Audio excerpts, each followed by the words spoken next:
After years of speculation and wonder, the Seattle Seahawks are finally, officially, formally up for sale. It was announced yesterday by the Paul G. Allen Trust that the team is going to be put up for sale, and I would expect but soon. This is also no great surprise to any Seahawks fan that's been paying close attention to the situation. After all, even just a couple of weeks ago in the lead up to the Super Bowl, we had the rumor drop out that the team was already up for sale. Now, this was being dropped by one Mr. Robert Kraft, the owner of the New England Patriots, who's hoping to drop this to throw off the Seahawks playing a little bit of mind games with the team in the lead up to the big game.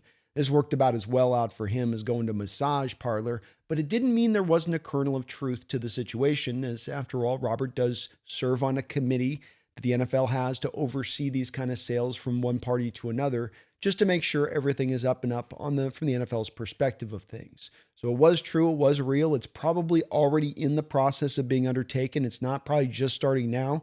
They're just officially announcing it now. I'd also expect that this sale is going to happen very quickly because if you look at recent history, when there's an announcement, first when it gets sold, this is how it tends to play out. So if you look at the Denver Broncos, for instance, the last team that got sold, it got announced right about in the middle of winter that they were going to be sold. And then by June, the sale was undertaken and done. So this should happen before the start of next year, I would estimate. It's already in the process, I would estimate. And this is going to be news that has a lot of Seattle Seahawks fans concerned because this is a team that was, after all, saved by Paul Allen, quite literally. You had a man in Ken Behring who had the team, and he wanted to get back down to Los Angeles. He was a California man. That's where he wanted the team to go, and he was doing everything he could to get the team to L.A. It literally took the 12th man throwing themselves at the wheels of the moving trucks, which had the equipment for the Seattle Seahawks on them, leaving the facilities, throwing their bodies in front of the trucks to prevent the trucks from going forward. Partly that. News 4. Our team. You can't take all the memories. You can't take it from the kids in the future. High tonight as the Seahawks pack up and leave. To keep the team actually in Seattle. Also, Paul coming in with a big check at the 11th hour to kind of save the day. So it was good on Paul on his part, but it was also just another one of those great many examples that we have in Seattle of these bad owners coming in with bad intentions, trying to steal the team away to another city. It seems to happen almost every single owner that we get. It's almost a rarity when we get one that wants to keep the team actually in town. After all, you just had Clay Bennett, who was able to rip the Sonics free, a very popular Sonics team there in Seattle, down to Oklahoma City by the team with the express written purpose of ripping them from the town. So I can understand a lot of the 12s out there, a lot of Seahawks fans out there that are very worried that this is going to be happening now. But this is where I would caution a little bit on this one. I think that we're going to be perfectly fine here. I don't think that Jody Allen, you've had a person that inherited this organization and has stewarded over it as well as anybody could have ever asked. She didn't buy this football team. This was something that she inherited from Paul. This was his dream. This was what he loved.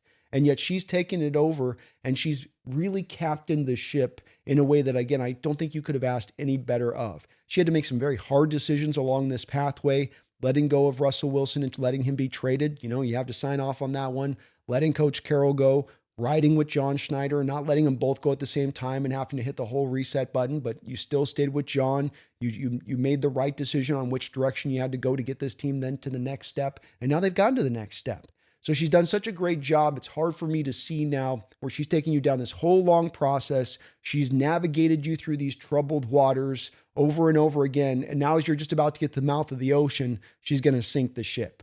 I don't buy it. I don't see it. I think she's going to find a really good prospective owner here. I know there's a stipulation about it being that it has to go to essentially the highest bidder as far as within the Paul G. Allen Trust. But I still maintain that she is not going to at this hour. I still maintain that Paul Allen would not have set the stage here for this to all happen at this point in time after doing such a great job of having to be so on it at every turn of this organization. And I'm not just talking about Jody, but Paul from the moment he took over the organization to what it took to build a winner, to get the right coaching, to get the right front office. There's been so much they've done through all these years to be just a great owner of this football team. It just doesn't make any sense now that they fail at this final hour. Now, as to why this is happening as far as the time frame goes with this, has a lot to do with the Paul G. Allen Trust, because within the trust, it was stipulated within there that upon Paul's passing, the team was going to have to be sold, along with the Portland Trail Blazers. Now, this hasn't happened up until this point for kind of good reason, and that has to do with a line that existed, a date in the sand, if you were, that if the Seattle Seahawks had sold essentially before 2024, they would have had to given up 10% of the proceeds of the sale there back to the city of Seattle. This was part of the deal that was established between Paul Allen and the city to get the stadium built, where the city said, okay, if we're going to come out of our pocket, it's going to cost our dime to get this built, then you need to make sure that this team is going to remain here and for many years on into the future. And so Paul definitely signed off on that stipulation. Now you've crossed over to that mark. So now the team can be sold without having to give a percentage of those profits back, because the team at that time was thinking, okay, we put this contract in place, you sell, and we see the team moved. At least there's a big chunk of change coming back to the city if they've got to pay that massive price. Now, as to who the party is that could be able to come in to buy this team, that's hard to say. You could see a collection of people come together, come buy the team. You could see one of the big boppers out there like your Bezos or your Ballmers come into here.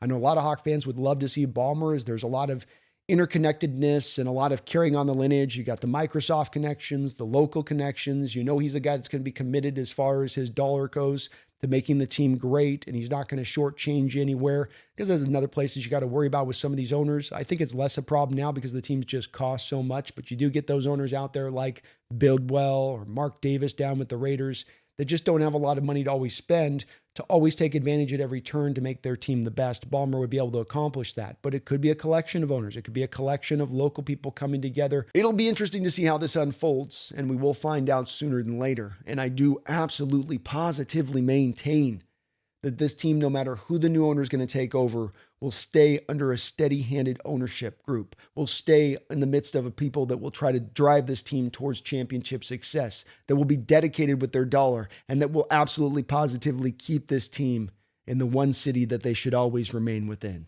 So keep the faith, my fellow Seahawks contingents. I get the fears, but Jody's going to finish this process. It's not going to be $1 million move with a 10-cent finish. It's going to be $1 million move with a $1 billion finish. So keep that faith, and don't you ever forget.